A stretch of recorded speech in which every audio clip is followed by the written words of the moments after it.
Okay, so here's the point about Hitler's laws.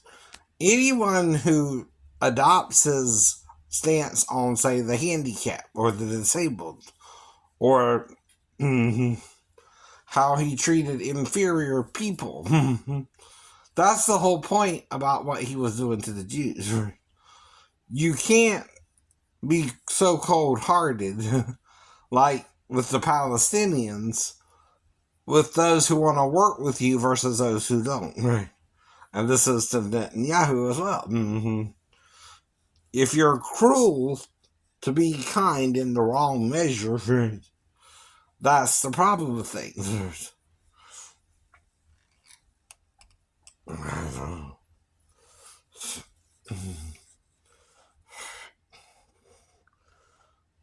Now, if you're trying to do good, you gotta learn all that is good and try to do it, and quit doing anything that bears the semblance of evil. Right? That's the hard thing for us to do as human beings, right? To determine true good from what's not good. Then, like I said, why don't I have a lover, a wife, or a girlfriend that's a woman with XX qualities? I know. I know, right? I know. See, if you're for everybody and you're gay or straight, you have to be for everybody who's not like you or different than you too, right? Do you understand why? I know. Or you're a hypocrite too, right?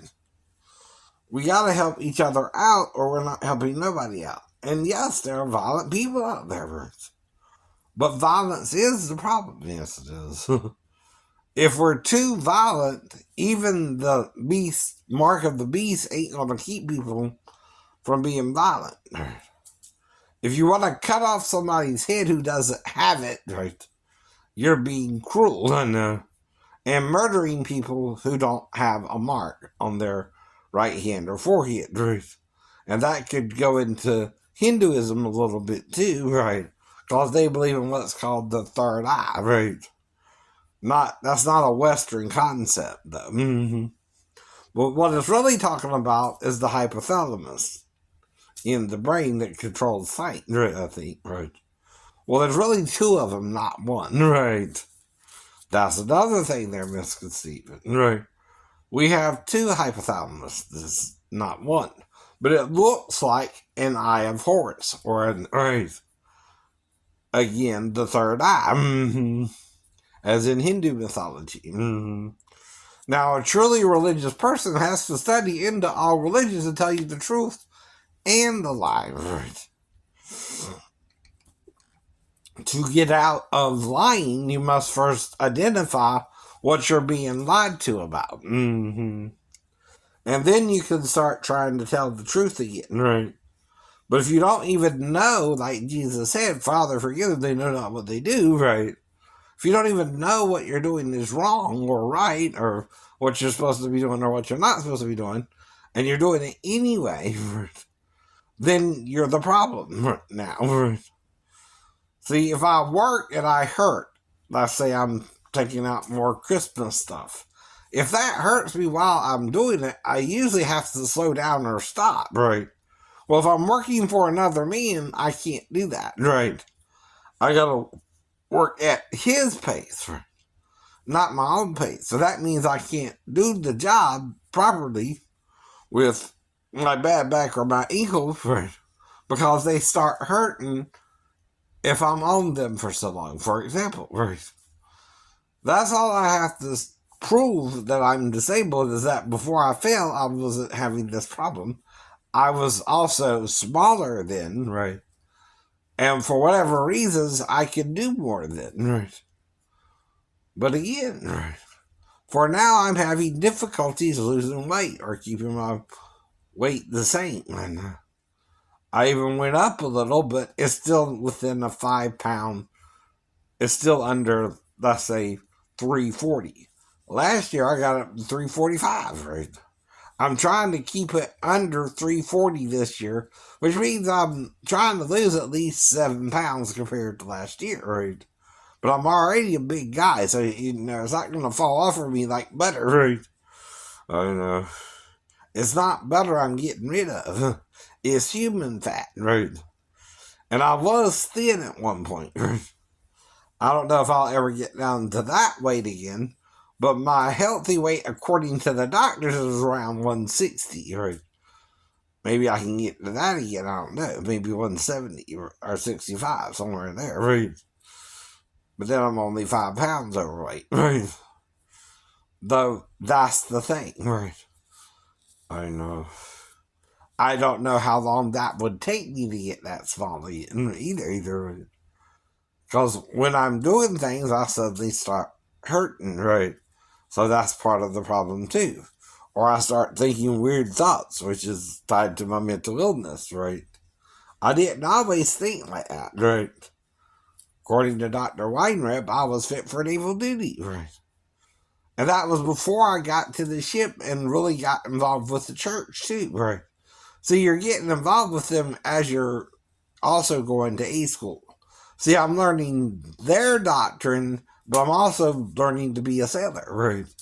At the same time, right? And Davis is doing some odd things I found out as I was going out, right? But there ain't much I can do about it, right? But I was also taught to each his own, right? Too, if you want to do that and that's your cup of tea, I can't interfere with what you're doing, right? But that don't mean I gotta join you either, right? Unless you're uncomfortable with what you're doing or something, right? And then you're acting like you're doing something wrong, not me, right? But I just don't want to do it for some reason, right? I don't feel comfortable doing it, and that's all it's gotta be, right? It's just not my cup of tea. I don't want another male touching my junk. I don't need that, right? Why do you want to go to that extreme anyway, right? What are you checking for? If he's circumcised or uncircumcised? Is that what you're doing? Right. How do you justify that in your religious being in the first place? Right. It's kind of hard to, ain't it? No. Right. That's the whole problem, too. And if the disciples are playing Highlander, if you know what I mean about the movie, right? They've been here for the last 2,000 years, but have been in hiding, too, right? But they still might have another 1,000 years themselves. You can't rush his return, Peter, nor can you hasten it, right? Nor can you say when he will return, right? All we know is within the next 1,000 years he might return, which is 3 full days, according to the scriptures, right? Now, was he in the tomb 3 full days and nights, or 3.5, or 2.5? I don't know, right? But it's not just about him, it's about the ministers who follow after him. He's trying to save all, Peter. And I'm talking to his spirit, if not his flesh. Then, right? Because the reason we know about these 12 men is they were around a man named Jesus Christ, and they started his religion. It wasn't just Paul Jews who started the religion, right? It was other Jewish people as well who accepted Jesus as their Messiah, right? Whereas other people rejected him, right? As their Messiah. And it was about 8,000 to 9,000 people at the time who first started the movement. Now it's grown to almost 1 billion people, right? That's still less than a third of the population, but it's close enough, right, that it would cause problems if you tried to wipe us all out in a day, right? I mean, a 24-hour Earth day, by the way, or a few days, right? And that's the problem, too, with the Battle of Armageddon, right? John's acting like none of this is a choice for you, right? Well, here's one thing Paul said about love or charity. Where there are prophecies, they shall cease, right? If you really love each other, you're not going to do these evil things. You're going to recognize them as evil. Exactly.